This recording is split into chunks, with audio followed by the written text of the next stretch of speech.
নমস্কাৰ ছাত্ৰ-ছাত্ৰীসকল লগতে শিক্ষাগুৰুসকল সকলোকে নতুন এটা ভিডিঅ'লৈ আন্তৰিক স্বাগতম জনাইছোঁ। আমি আজি 6.8 ৰ আটাইকেইটা সলিউশন কৰিম আৰু বাকিকেইটা অনুশীলনীৰ কুৱেশ্যন আনসাৰ ইতিমধ্যে দিয়া হৈ গৈছে। 6.6 আৰু 6.7 কৰি চাওঁ আহাৰ ইমান ইম্পৰ্টেণ্ট হয়, তথাপি মই ভিডিঅ' আকাৰে দি দিছোঁ তোমালোকক। এতিয়া এই 1 নম্বৰ প্ৰশ্নটোলৈ চোৱা। তাৰ আগতে এই ছবিটো আঁকিব লাগিব, তোমালোকে আঁকি ইয়াক টুকুৰা টুকুৰি কৰিব লাগিব। ঠিক আছে, কেনচিলে তোমালোকে কাট কুট কৰি ল'বা। তাৰপিছত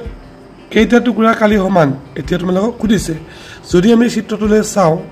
এটু আৰু এটু কালি কি হ'ব? সমান হ'ব। এ আৰু বি টুকুৰা দুটা কি হ'ব? কালি সমান হ'ব। লগতে আৰু কোনটো হ'ব কোৱাচোন? চি আৰু ইৰ কালি কি হ'ব? সমান হ'ব। ঠিক আছে, চি আৰু কি ইৰ কালি সমান হ'ব। আৰু লগতে আমি যদি চাওঁ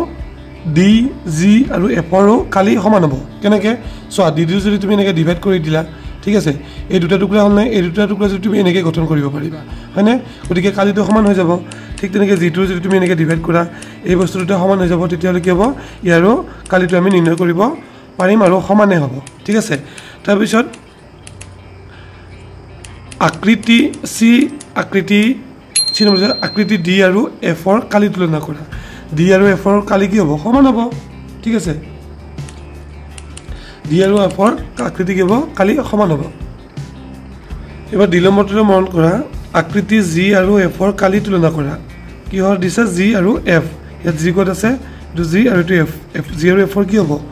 সমান হ'ব। জি আৰু এফৰ কালি কি হ'ব? সমান হ'ব। তাৰপিছতে চোৱা, ই নম্বৰটোলৈ চোৱা। আকৃতি এ আৰু বি কালি তুলনা কৰা। এ বিৰ কালিও সমান হ'ব। চি আকৃতিৰ তুলনাত এ আকৃতিৰ কালি কিমান? আচ্ছা, চি হ'ল এইটো আৰু এ হ'ল এইটো। আমি ইয়াক যদি এনেকুৱা ধৰণৰ বনাওঁ, তেতিয়া আমি কি পাম? চিৰ কালিৰ 4 গুণ বেছি পাম। বুজি পাইছেনে? চিৰ কালিৰ 4 গুণ বেছি পাম। এ আকৃতিৰ কালি 4 গুণ বেছি। ই আকৃতিৰ কালিৰ তুলনাত 7টা টুকুৰাৰে গঠিত ডাঙৰ বৰ্গটোৰ কালি কিমান? আচ্ছা, এই জি নম্বৰটো তোমালোকে যদি কৰি চোৱা, তেতিয়া কি পাবা? ইৰ কালিৰ 16 গুণ বেছি পাবা। ঠিক আছে, ইৰ কালিৰ 16 গুণ বেছি পাবা 7টা টুকুৰা কৰিলে। ঠিক আছে, ই আকৃতিটো 7টা টুকুৰা কৰিলে, এনেকৈ 7টা টুকুৰা, এনেকুৱা ধৰণৰ 7টা টুকুৰা তোমালোকে বনালে 7 গুণ বেছি পাবা। চৰি, 7 গুণ নহয়, 16 গুণ বেছি পাবা। ঠিক আছে, মই এইকেইটা এনচাৰকেইটা তোমালোকক দি দিছোঁ, তোমালোকে এনেকৈ লিখিবা। তোমালোকে এনেকুৱা এটা চিত্ৰ বনাই ল'বা বহীত, আৰু এইবিলাক কেঞ্চিৰে ধুনীয়াকৈ এনেকৈ কাটি দিবা, পূৰা সমান কৰি কাটিবা কেঞ্চিৰে। গোটেইকেইটা বাহু এনেকৈ কাটি দিবা। কাটি দি এই পৰীক্ষাটো তোমালোকে নিজে কৰি চাবা। ঠিক আছে, বহুত ধুনীয়াকৈ কৰিব পাৰিবা। এনেকৈ বনাই ল'বা, বনাই লৈ কাটি কাটি কুৱেশ্যন অনুযায়ী তোমালোকে নিজে নিজে কৰি চাবা, তেতিয়াহ'লে তুলনাবোৰ কৰিব পাৰিবা। যেনে এ আৰু বি কালি সমান হয়নে সুধিছিলে, গতিকে তুমি এ এনেকৈ যদি কাটা, এইটো কাটা, ইয়াৰ ওপৰত যদি সমান হয়, তেতিয়াহ'লে কি হ'ব? সমান হ'ব। আৰু দেখিলেও ধৰিব পাৰি। ঠিক আছে, এনচাৰকেইটা কেনেকৈ লিখিবা চোৱাচোন। চোৱা, তোমালোকক মই এনেকৈ দি দিছোঁ, তোমালোকে এনচাৰকেইটা এনেকৈ লিখি ল'বা। মই গোটেইকেইটা এনচাৰ দিছোঁ, স্ক্ৰীনশ্বট মাৰি ল'বা। তোমালোকে এনেকৈ গোটেইকেইটা এনচাৰ ল'বা, আৰু এইচ আৰু আইটো তোমালোকে নিজে কৰি ল'বলৈ চেষ্টা কৰিবা। যেনে এইটো যে দিছে, আইটো 7টা টুকুৰাৰ পৰা গঠিত বৰ্গ আৰু আয়তৰ কালিৰ বিষয়ে কি ক'ব পাৰি? এইবিলাক বেলেগ বেলেগ নে একেই? সেইটো তোমালোকে নিজে প্ৰেক্টিকেলি কৰি চাবা। এতিয়া 2 নম্বৰ প্ৰশ্নটোলৈ চোৱা। এটা বৰ্গৰ বাহুৰ দৈৰ্ঘ্য 6 চেণ্টিমিটাৰ। বৰ্গটোৰ ভিতৰত প্ৰতিটো বাহুৰ পৰা 1 চেণ্টিমিটাৰ দূৰত্বত একোডালকৈ ৰেখা অংকন কৰা আৰু ভিতৰত গঠিত ডাঙৰ বৰ্গটোৰ কালি নিৰ্ণয় কৰা। ঠিক আছে, আমাক এনেকুৱাকৈ 6 চেণ্টিমিটাৰৰ এটা বৰ্গ অংকন কৰিব দিছে, আৰু 1 চেণ্টিমিটাৰকৈ আমাক কি এনেকৈ চাৰিওফালে কিবা কৰিব দিছে। তেতিয়া আমি বৰ্গ বহুত কেইটা পাই যাম, কিন্তু ইয়াৰ ডাঙৰ বৰ্গ কোনটো হ'ব? এইটো হ'ব। এতিয়া এই বৰ্গটোৰ আমাৰ কি হ'ব? কালি তোমালোকক নিৰ্ণয় কৰিব দিছে। ঠিক আছে, কালি নিৰ্ণয় কৰা সূত্ৰটো তোমালোকে জানাই, কি হ'ব? বাহু স্কুৱেৰ হৈ যায়। ঠিক আছে, বা বাহু পূৰণ বাহু বৰ্গৰ কালি ওলোৱা সূত্ৰ, নিৰ্ণয় কৰাৰ সূত্ৰ। ঠিক আছে, তোমালোকে এনেকৈ 2 নম্বৰটো লিখি ল'বা। এতিয়া এই বাহুটো আমাৰ কিমান মান আছে? 6 চেণ্টিমিটাৰ। এইটো কিমান হ'ব? 6 চেণ্টিমিটাৰ। এই বাহুটোৰ 6 চেণ্টিমিটাৰ হ'ব। এইটো বাহুৰ কিমান হ'ব? 6 চেণ্টিমিটাৰ। যিহেতু আমাক 1 চেণ্টিমিটাৰ কৰি কাটিব দিছে, গতিকে আমি 1 চেণ্টিমিটাৰ ৰাখি দিছোঁ, ইফালেও 1 চেণ্টিমিটাৰ ৰাখি দিছোঁ। এনেকৈ ইফালেও কি হ'ব? 1 চেণ্টিমিটাৰ। যেতিয়া এই মাজত গঠিত হয়, এইটো আমি যদি জোখোঁ, কিমান পাম? এই বাহু ইয়াৰ পৰা ইয়ালৈকে কিমান পাম? 4 চেণ্টিমিটাৰ। কেনেকৈ? 1 চেণ্টিমিটাৰ কাটা গ'ল, 1 চেণ্টিমিটাৰ কাটা গ'ল, গতিকে 6ৰ পৰা 2 চেণ্টিমিটাৰ বিয়োগ কৰি দিয়া কিমান থাকিব? 4 চেণ্টিমিটাৰ। ঠিক আছে, এইটো 4 হ'লে কি হ'ব? বৰ্গৰ ক্ষেত্ৰত 4টা বাহু সমান, এইটো 4 চেণ্টিমিটাৰ হ'ব, এইটো 4 চেণ্টিমিটাৰ হ'ব। ঠিক আছে, এতিয়া আমি কি এনেকৈ লিখি ল'বা। ভিতৰৰ গঠিত ডাঙৰ বৰ্গটোৰ কালি হ'ল কি হ'ল? বাহু পূৰণ বাহু বা বা কি হ'ব বাহু স্কুৱেৰ বাহু পূৰণ বাহু বুলি লিখিব পৰা বা বাহু স্কুৱেৰ বুলি লিখিব পৰা এতিয়া এটা বাহুৰ মান কিমান পাইছো আমি 4 সেন্টিমিটাৰ 4 পূৰণ 4 দিলো 4 সেকেন্ড কিমান হ'ব 16 সেন্টিমিটাৰ নহব কি হ'ব সেন্টিমিটাৰ স্কুৱেৰ বা তোমালোকে কি লিখিব পৰা বা কি লিখিব পৰা 16 বৰ্গ সেন্টিমিটাৰ এনেকে তোমালোকে লিখিব পৰা বা এনেকে লিখিব পৰা ঠিক আছে এইবিলাক পূৰণ এইটো বস্তুৰ কাৰণে তোমালোকে সাৱধান হ'বা এবাৰ কোৱেশ্চন 3 নম্বৰটোলে চোৱা আয়তাকৃতি খেলপথাৰ এখনৰ দৈৰ্ঘ্য আৰু প্ৰস্থ ক্ৰমে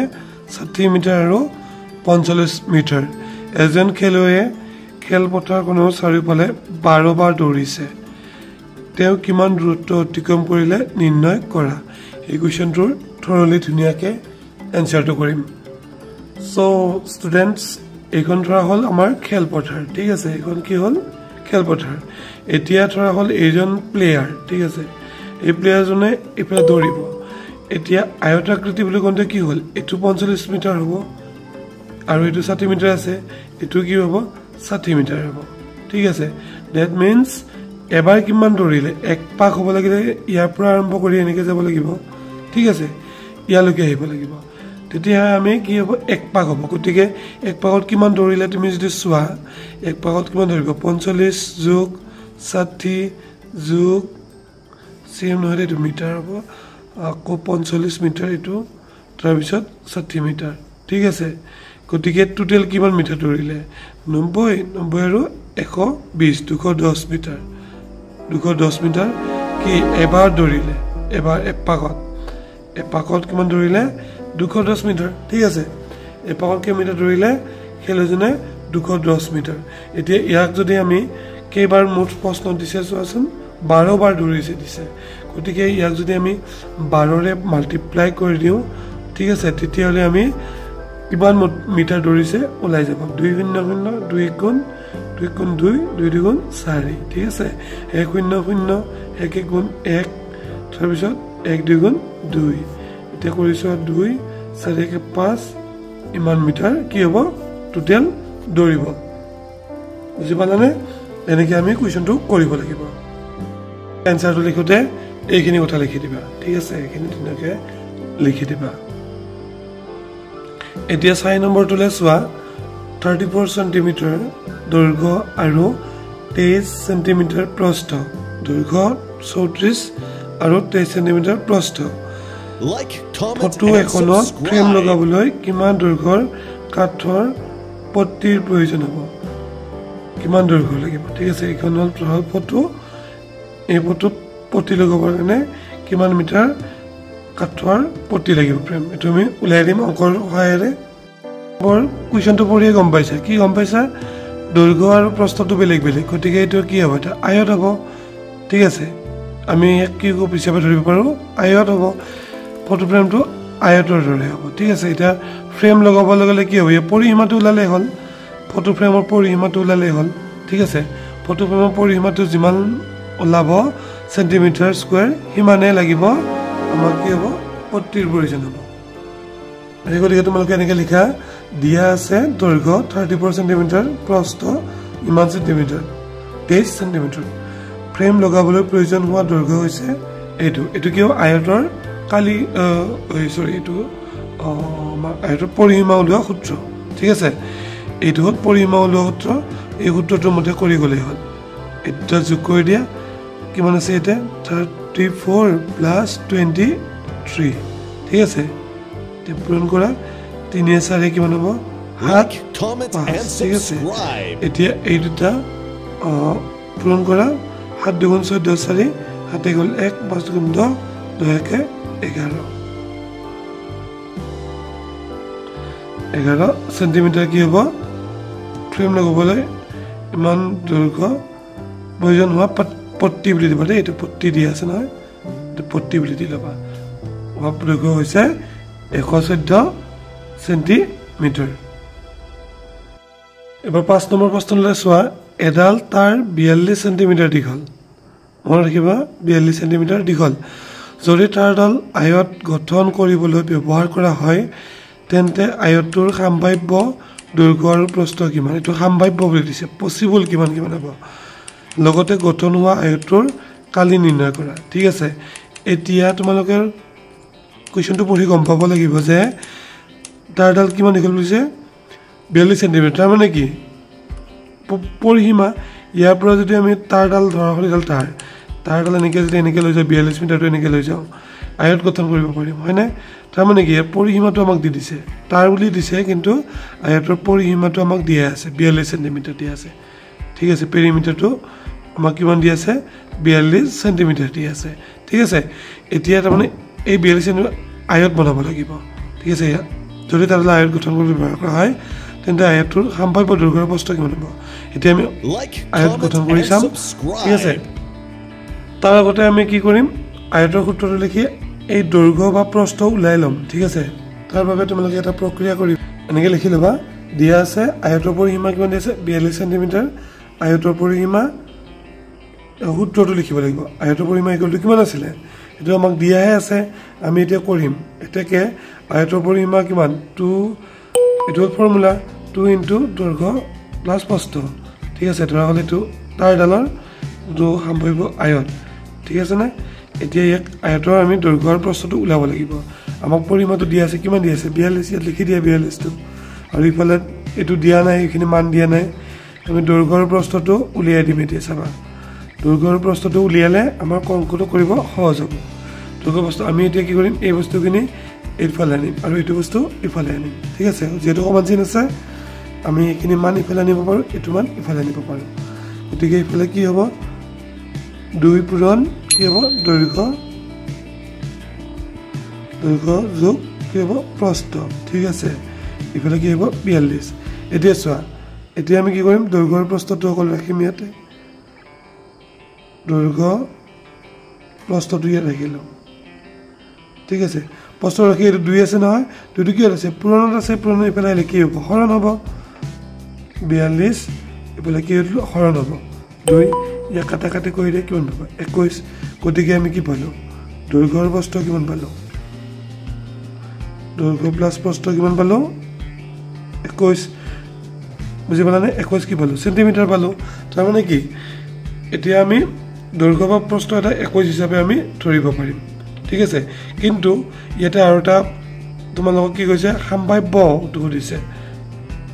সো তেন্তে আয়তৰ সম্ভাব্য দৈৰ্ঘ্যৰ প্ৰস্থ কিমান হ'ব সম্ভাব্য আৰু দৈৰ্ঘ্যৰ প্ৰস্থ কিমান হ'ব মই দেখুৱাই দিছো চোৱা আমি কি ধৰিব পাৰো সম্ভাব্য কি ধৰিব পাৰো এটো 20 ধৰিব সৰি এটো 1 সেন্টিমিটাৰ ধৰিলো আকৌ এটো 20 ধৰিলো এটো 20 হলে কি হ'ব এটো 20 হ'ব এটো 1 হলে কি হ'ব এটো 1 হ'ব ঠিক আছে এটোটা আমি সম্ভাব্য ধৰিব পাৰো প্ৰস্থ কিমান 1 সেন্টিমিটাৰ আৰু দৈৰ্ঘ্য কিমান 20 সেন্টিমিটাৰটো সম্ভাব্য ধৰিব পাৰো এতিয়া এখিনি আমাৰ পৰিসীমাটো উলালে কিমান পাম 42 সেন্টিমিটাৰ যেটো আমাক দিয়া আছে এই পৰিসীমা 42 সেন্টিমিটাৰ গতিকে আমি সম্ভাব্য এটা কি পাব পাৰো প্ৰস্থ 1 সেন্টিমিটাৰ আৰু দৈৰ্ঘ্য 20 সেন্টিমিটাৰ আমি পাব পাৰো ঠিক আছে এটো সম্ভাব্য তোমালোকে এনেকে লিখিব পাৰা সম্ভাব্য 20 সেন্টিমিটাৰ দৈৰ্ঘ্য প্ৰস্থ 1 সেন্টিমিটাৰ আৰু বহুত সম্ভাব্য হ'ব কেইটামান মই দি দিছো তোমালোকে এটো লিখিলে শুদ্ধ হ'ব আৰু এটা তোমালোকে সম্ভাব্য ওলাব পাৰা কি ওলাব পাৰা এটো 19 ধৰিলা এটো 19 হ'ব এটো 2 হ'ব এটো 2 সেন্টিমিটাৰ হ'ব ঠিক আছে এনেকে কৰিলে এটো এটা সম্ভাব্য তোমালোকৰ হ'ব ঠিক আছে না এটো এটা সম্ভাব্য তোমালোকৰ কি হ'ব দৈৰ্ঘ্যৰ প্ৰস্থ হ'ব এটো দৈৰ্ঘ্য হ'ল এটো কি হ'ল প্ৰস্থ এটো এটা সম্ভাব্য হ'ব এতিয়া তোমালোকক কি ওলাব দিছে মই এটো লৈছো সম্ভাব্য আয়ত এটা লৈছো মই এটো এতিয়া এটো তোমালোকক প্ৰশ্নটো লৈছোৱা ইয়া তোমালোকক কি নিৰ্ণয় কৰিব দিছে আয়ত গঠন হোৱা আয়তবোৰৰ কালি নিৰ্ণয় কৰা এই দুটা ক্ষেত্ৰটো কালি কি হ'ব মই দুটা সম্ভাব্য দিছো কালিটো মই নিৰ্ণয় কৰি দিছো কালি লৈ সূত্ৰটো কি দৈৰ্ঘ্য পূৰণ প্ৰস্থ এনেকে দেখি দিবা আয়তটোৰ সম্ভাব্য কালি হৈছে দৈৰ্ঘ্য পূৰণ প্ৰস্থ 20 এটো আমি যে ফাৰ্ষ্টটো লৈছিলো ছবিটো দৈৰ্ঘ্য 20 1 এটোৰ দৈৰ্ঘ্য এটো 1 সেন্টিমিটাৰ প্ৰস্থ পূৰণ কৰি দিলা 20 সেন্টিমিটাৰ আকৌ এটোৰ ক্ষেত্ৰত এটো যে দিয়া আছে এটোৰ ক্ষেত্ৰত কি হ'ব এটোৰ ক্ষেত্ৰত অলপ কালিটো আমাৰ বেলেগ আহিব কি আহিব সোৱা এটোৰ ক্ষেত্ৰত আহিব এটো কালি আহিব 38 সেন্টিমিটাৰ দৈৰ্ঘ্য 19 সেন্টিমিটাৰ প্ৰস্থ 2 সেন্টিমিটাৰ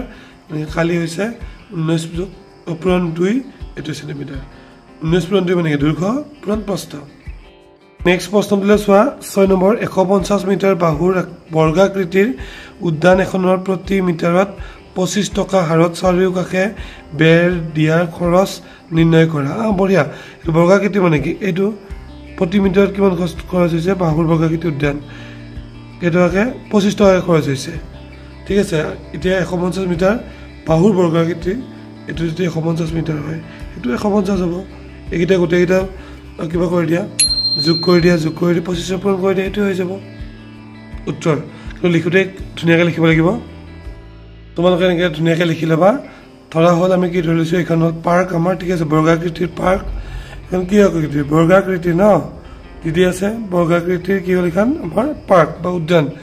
এতিয়া আমাক কি এটা ছাইডৰ যোগ দিয়া আছে কিমান দিয়া আছে 150 মিটাৰ এতিয়া আমি ইয়াৰ যদি পৰিসীমাটো ওলাই লওঁ তেতিয়া আমাৰ ভাল হ'ব তোমাৰ আমাৰ যিটো কুইজ প্ৰশ্ন যিটো তোমাক ওলাব দিছে চাৰি আমাৰ বেৰ দিব দিছে গতিকে এতিয়া বেৰ দিব লাগিলে পৰিসীমাটো যিমান হ'ব এইটোৱে বেৰ টোটেল বেৰ লাগিব বুজি পাইছানে এইটো পৰিসীমাটো ওলালে আমি উত্তৰটো হৈ যাব গতিকে আমাক দিয়া আছে কি দিয়া আছে এটা বাহুৰ মান দিয়া আছে কিমান 150 মিটাৰ প্ৰতি মিটাৰত কেইটকা বা 25 গতিকে পৰিসীমাটো ওলালে তাৰ লগত প্ৰতি মিটাৰটো পূৰণ কৰি দিলে হ'ল টোটেল আমি প্ৰথমতে কিমান মিটাৰ বেৰা লাগিব এইটো ওলাই লৈছোঁ উদ্যানখনৰ পৰিসীমা হ'ল কিমান হ'ব 4 পূৰণ বাহু 4ডাল বাহু পূৰণ গতিকে 4 পূৰণ বাহু মাৰি দিয়া 150 এইটো পূৰণ কৰিলে কিমান পাবা 600 গতিকে কিমান লাগিব আমি বুজি পালোঁ কিমান 600 মিটাৰ আমাক কি লাগিব 600 মিটাৰ আমাক টোটেল বেৰা লাগিব বেৰ হ'ব কিমান 600 মিটাৰ এই বৰ্গাকৃতিটো টোটেল বেৰ হ'ব 600 মিটাৰ এতিয়া আমাক কি দিয়া আছে প্ৰতি মিটাৰত 25 টকাকৈ দিয়া আছে গতিকে 600 মিটাৰটোৰ লগত যদি আমি 25টো আমি কি কৰি দিওঁ পূৰণ কৰি দিওঁ তেতিয়া আমি কিমান টকা লাগিব ওলাই যাব 500 500 6 5 গুণ কিমান 30 200 200 12 ঠিক আছে গতিকে কিমান টকা লাগিব আমাক 15000 টকা লাগিব বুজি পালানে টোটেল আমাক কিমান লাগিব 15000 টকা খৰচ হ'ব ঠিক আছে এইটো হ'ল খৰচ 15000 টকা খৰচ হ'ব প্ৰশ্ন 7 নম্বৰটোলৈ চোৱা 180 মিটাৰ দৈৰ্ঘ্য আৰু 145 মিটাৰ প্ৰস্থৰ আয়তাকৃতি উদ্যান এখনত প্ৰতি মিটাৰত 24 টকা হাৰত বেৰ দিয়া খৰচ নিৰ্ণয় কৰা এইটো একে ধুনীয়া এইটো সহজ হ'ব এইটো আমি পৰিসীমাটো ওলালে হ'ল ধৰা হ'ল এইটো দৈৰ্ঘ্যটো 180 এইটো 180 কিমান হ'ব এইটো 180 হ'ব এখন আৰু ধৰা হৈছোঁ আমি এখন উদ্যান বুলি ধৰি লৈছোঁ এতিয়া প্ৰস্থটো কিমান হৈছে 145 যিহেতু আয়তাকৃতি এইটোৰ জোখ সেইটো জোখ সমান হ'ব গতিকে এই চাৰিটা আমি যোগফল কৰি দিলোঁ যিখিনি পাওঁ সেইখিনিৰ লগত 24 টকাটো পূৰণ কৰিলে আমাৰ খৰচটো ওলাই যাব যেহেতু আমাক প্ৰতি মিটাৰত 24 টকাকৈ খৰচ ধৰি দিয়া হৈছে এনেকৈ লিখি ল'বা এখন ধৰা হ'ল কি উদ্যানখন আয়তাকৃতি এইটো 180 এইটো 145 মিটাৰ দিয়া আছে আমাক এইটো দিয়া আছে দৈৰ্ঘ্যটো দিয়া আছে গতিকে আমি এইটো গম পাই যাম কিমান হ'ব 145 মিটাৰ হ'ব এইটো কিমান হ'ব 180 মিটাৰ এতিয়া পৰিসীমাটো ওলালে আমি মুঠ এতিয়া ইয়াৰ পৰা ইয়ালৈকে বেৰা দিলে বেৰা দিলে মুঠ মিটাৰটো আমাৰ ওলাই যাব কিন্তু আমি ধৰ অংক হিচাপত কৰিম এতিয়া কি উদ্যানখনৰ মুঠ পৰিসীমা হ'ব কিমান 2 পূৰণ কি হ'ব দৈৰ্ঘ্যটো কিমান দিয়া আছে আমাক 180 দিয়া আছে ঠিক আছে প্লাছ প্ৰস্থ কিমান দিয়া আছে 145 দিয়া আছে এতিয়া 2 টুকুৰা পূৰণ কৰি এইটো যোগ কৰিব লাগিব এইটো 5 আহিব 28 12 2 হাতে গ'ল 1 1 2 2 3 আহিব ঠিক আছে এতিয়া 5 এইটো পূৰণ কৰা ইফালে 5 দুগুণ 10 0 হাতে গ'ল 1 2 দুগুণ 4 4 1 5 তাৰপিছত 3 দুগুণ 6 650 মিটাৰ হ'ব ঠিক আছে মুঠ মিটাৰটো আমি গম পালোঁ মুঠ মিটাৰটো কিমান হ'ব এইখিনি যোগ এনেকৈ এইখিনি যোগ কৰিলে তোমালোকে হৈ যাব তোমালোকে যদি আটাইকেইটা যোগ কৰি দিয়া তেতিয়া হ'ব কিন্তু তোমালোকে এনেকৈ লিখিলে বেছি সুবিধাজনক হ'ব সূত্ৰ প্ৰয়োগ কৰি লিখিলে 650 টকা এতিয়া তোমালোকে এনেকৈ লিখা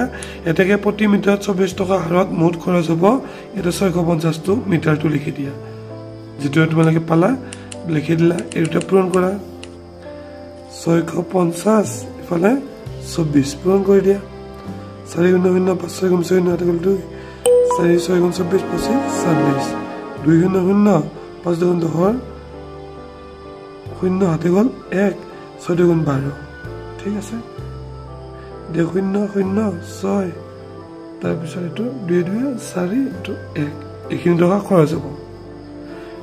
এটি কি লিখিব মান টকা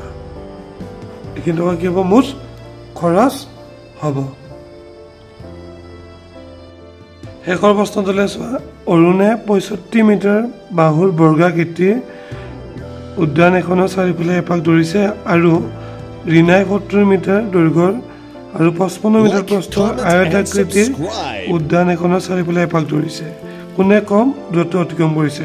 এতিয়া আমি পৰিসীমা ওলালে গম পাই যাম কোনে কম দূৰত্ব অতিক্ৰম কৰিছে মনত ৰাখিবা তোমালোকে এটো বৰ্গাকৃতি দিছে আৰু এটো